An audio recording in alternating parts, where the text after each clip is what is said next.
If you play a sport, your workout should make you a better athlete, not just make you tired. Okay, so when I say that, stop training like a bodybuilder or a CrossFitter and start training like the athlete that you are. Okay, so 3 ways that we really like training to be a better athlete or make you better for your sport. We focus strength training, okay, what's gonna make you stronger, what's gonna help you actually be able to move, function as the type of athlete that you are, okay? And then for our softball kids, we train a ton of rotation, okay? So hitting, fielding, everything, throwing, there's a lot of rotation involved, okay? So we have to train that rotation part of our body. Then the third thing that we really focus a lot on is shoulder health. So when we talk about this, we do band work, whatnot, to work on fine-tuning all the little muscles, but then also like to think a 1-to-1 ratio with any pushing and pulling motion. Okay. First, we're gonna start with strength training. So when we're an athlete, a lot of our movements, a lot of our strength comes from our lower body, okay? So think about where you get your power from when you're hitting. You're driving your hips through your swing, right? That's lower body. Think when we're fielding, we're down low in our legs, right? So there you go. There's being strong in our legs, ready to move, ready to make things happen. So when we think strength, okay, one of our biggest lifts that we like to incorporate would be the deadlift. So we'll be here, okay? Now you see how this position right here, what does this look very identical to when we're on that ball field, right? Our fielding position, okay? So when we think training, we try to put ourselves in positions that will match what we do out on the ball field. So one reason we say, let's not train like a bodybuilder or a CrossFitter. When we think isolated muscle groups, so say like a bicep curl, okay?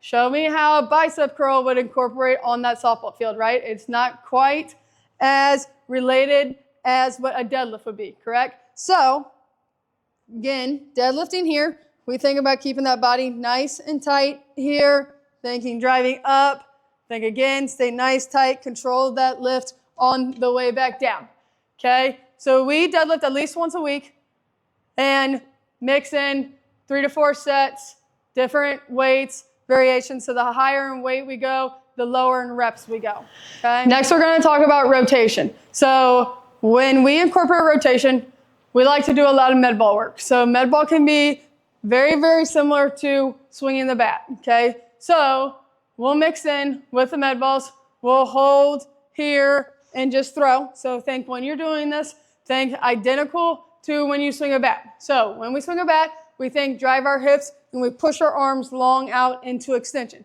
So when you do the med ball throw, exact same thing. So you would be here, think the step, explode out into your med ball throw.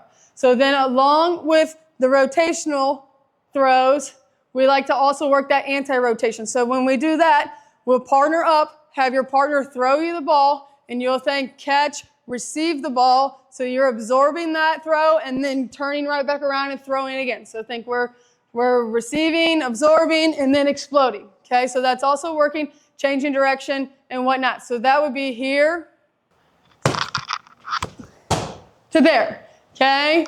Finally, we're gonna talk about shoulder health. So we like to mix in band work just to kind of work the fine-tuned muscles here. So one that we like to mix in is an underhand band pull part. So we'll just be here, arms stay nice and straight. Then pull all the way out to the chest. Think about keeping those, squeezing the shoulder blades in the back. Pull apart again. Think all of the band work, think nice, controlled, slow movements. Okay, then once we work through the band work, then we'll move on, like we talked about before, a 1-to-1 ratio on a pushing and pulling exercises, okay?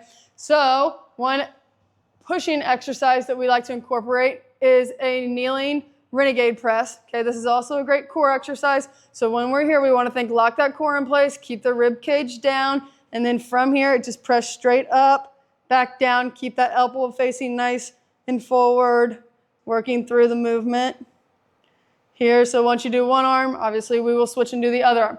So once you've knocked out that pressing motion, then we'll go to a rowing motion, okay? And today we're gonna do just a single arm row. So we'll go one knee, one hand on the bench, then keep that posture nice and tall. And then from here, you just think about rowing back, okay? When you get to the top, give yourself a nice good squeeze for 2 to 3 seconds, back down.